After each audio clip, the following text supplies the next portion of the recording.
Hello जी, कैसे हो जी आप सब। मम्मी ऑफशोर प्रताप में आप सबका स्वागत है। मैं उम्मीद करती हूँ कि आप सब ठीक होंगे। चलिए आज फिर एक नई कहानी आप सबके लिए लेकर आई हूँ। अगर कहानी आप सबको पसंद आए प्लीज़ शेयर कीजिएगा, सब्सक्राइब कीजिएगा और अच्छे अच्छे कमेंट कीजिएगा। और दोस्तों रिश्तेदारों में ना कहानी को शेयर करना मत भूलिएगा।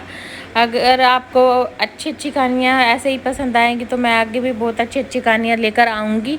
चलिए कहानी स्टार्ट करते हैं समय बर्बाद ना करते हुए। रीना एक गांव की लड़की थी और गांव में ही पली बड़ी थी।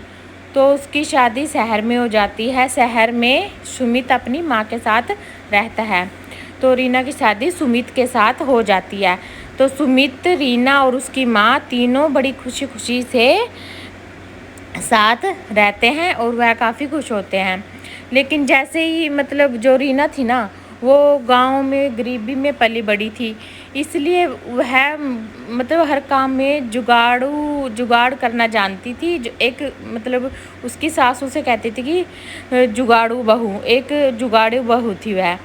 तो उसकी सास ना उसकी इसी बात से बहुत ही मतलब परेशान हो जाती थी कि वह एक जुगाड़ू बहू है, क्योंकि वह गरीबी में पली बड़ी थी कि हर चीज़ का, हर प्रॉब्लम का सलूशन करना जानती थी और जुगाड़ लगाना जानती थी। तो ऐसे ही क्या होता है, एक दिन उसकी सास शहर से आती है और उसे कहती है, रीना बहू ये देखो जो कुशन कवर ख़राब हो गए थे, मैंने उसके नए कुशन कवर ख़रीद दिए हैं। तो उसकी बहू कहती है कि माँ जी मैंने ना पुराने से ही सील कर नए बना दिए हैं कुशन कवर। तो उसकी सास कहती है, मैं कैसे भूल गई, तू तो मेरी जुगाड़ू बहू है, और ले ये रख दे, फिर जब कोई मेहमान आएंगे तब इसे यूज़ में लगा लेंगे। तो फिर एक दिन क्या होता है, ऐसे ही आप वो खाना खाते हैं, रीना की सास और उसका पति दोनों खाना खा रहे होते हैं। तो ऐसे में गैस ख़त्म हो जाती है। तो उसने सोचा इन्हें बीच में क्या उठाऊं।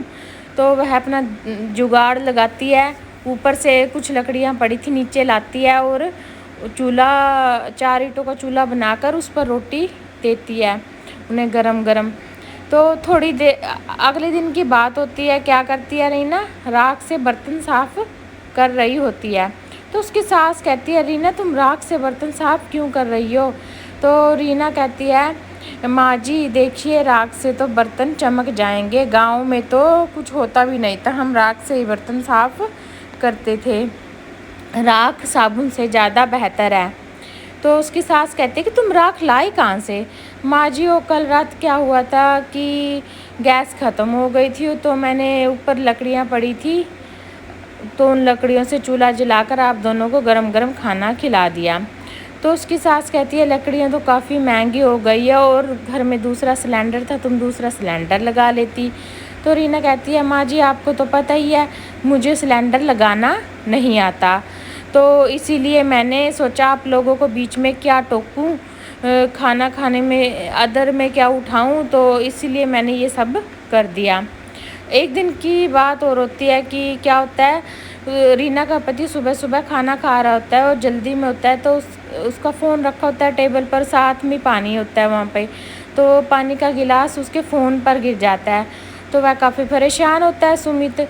तो उसकी पत्नी उससे आके पूछती है, क्या हुआ जी। वह कहता है, ये देखो मेरा फ़ोन ख़राब हो गया, अब तो 1 हफ्ते के बाद ही ठीक होगा। तो वो कहती है, मैं इसे 1 दिन में ही ठीक कर दूंगी। तो उसका पति कहता है कि तुम क्या जादू कर दोगी। उसने कहा, लो मेरा फ़ोन ले लीजिए और ठीक है तुम अपना फ़ोन ले लो। उसका पति फ़ोन दे दो। उसका पति कहता है कि मैं इसमें सिम डाल लूँगा, या कहकर उसका पति चला जाता है। और रीना क्या करती है, फ़ोन को ना आटे के कनस्तर में डाल देती है। और अगले दिन जब वह सुमित उस फ़ोन को चलाता है तो वह वैसे ही काम करना लग जाता है जैसे पहले करता था।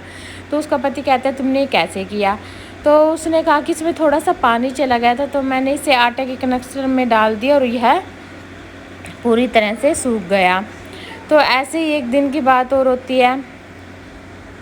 क्या होता है कि जो रीना की सास है वह मच्छरों को भगाने के लिए ना सारे घर में जो ये मोर्टीन होती है ना, मतलब ये जलाने वाली होती है, मच्छर भगाने वाली, वो सारे घर में जला देती है। तो तभी सुमित आता है और उसे एलर्जी हो जाती है। और रीना सुमित से पूछती है कि मैं खाने में क्या बनाऊं।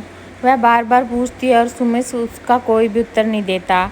सुमित फिर कहता है, एक पेज पर लिख देता है कि माँ ने मच्छर को भगाने वाली जलाई हुई है, उससे मुझे एलर्जी हो जाती है, 3-4 दिन तक मेरी आवाज़ नहीं निकलती। उस दूसरी तरफ उसकी सुमित की माँ को भी यह सब कुछ याद आ जाता है कि मैंने क्या कर दिया, इससे तो मेरे बेटे को एलर्जी है, उसकी तो 3-4 दिन तक आवाज़ भी नहीं आएगी।